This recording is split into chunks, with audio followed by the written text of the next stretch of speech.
You know, in the water over river, whatever it was, and they waited 3 months for him to get through the previous job to have him come and work there because there was so much sand, it was so sinkable. They only trusted him to do the job. Really? Yeah, so it was pretty good. I think Bob was a good operator too, but he didn't like the mines. I mean, he didn't like the construction man. Why is that, do you think? I don't know why. He knew better than I did. He didn't like working on construction. Probably he didn't like traveling as much as you do. It's one thing with always on the move with the pipeline. Yeah. But he was a good operator too. Yeah. How long was Grandpa a 49er then? I have no idea. That's a union, right? Yeah. Yeah, it probably, well, probably 30 years. Because he was, I actually worked the pipeline when I got out of high school with them. We did that, they were doing the pipeline from Grand Rapids to Grand Forks. Yeah. Did Stephen work for the pipeline too? Yeah, when he was still in the service then. But when he came out, yeah, he did. I don't remember that at all.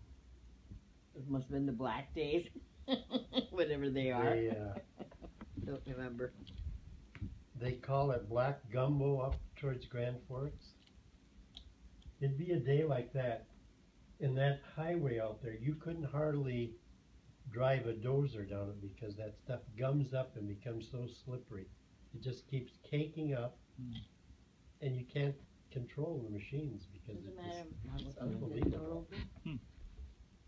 That's interesting. But they're going to build another one now, right along, pretty much when they're trying to get the right of ways and everything squared away.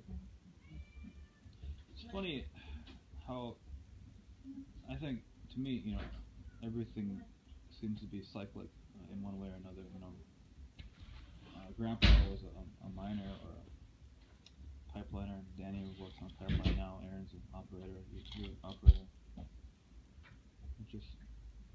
It makes me, if we could track a person's lifetime and the people that they interact with and the locations they go, and then track that over generations, that just a guy on the street probably knew your great-great-grandfather, or had a conversation with your ancestor at some point, you know what I mean?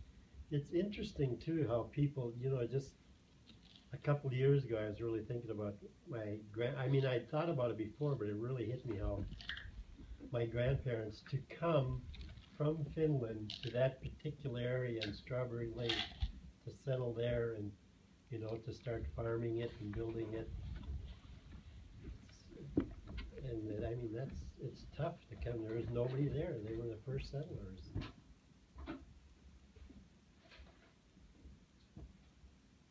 That's why I'd like to be able to spend more time up there. And I even think of sometimes I should sell the property, the lake lot, but there's so much heritage there that you don't know where the rest of it's going to end up going. So.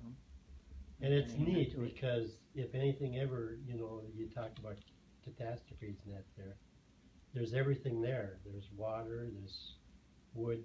You could grow off the land and hunt and fish. And in fact, that's how he got his first water. There was an underground spring come right out of the side of a ravine, and they just stuck a pipe in there, and that's where they used to get their water. Yeah. I think, to be honest, I think Aaron would be a lot happier up north. He seems to enjoy that stuff. Yeah, he would. Except for the drinking. There's so much drinking up there. Yeah, but there's a lot of good people too. I mean, and there's a lot of people that drink but they don't have problems with it too. Yeah. Well, wherever he wanted to go, that's his choice. I never try to put any pressure on him for any place. He spends with all this time in bars with his buddies, and he hasn't drank for 8 years, 9 years. Yeah. Even when he was dealing with Brittany, the mother of his, surprised there that he didn't. He said he was tempted to give in. He says, but he says, I'm not going to do that to myself. I'm some days you wonder if you can at all, you know.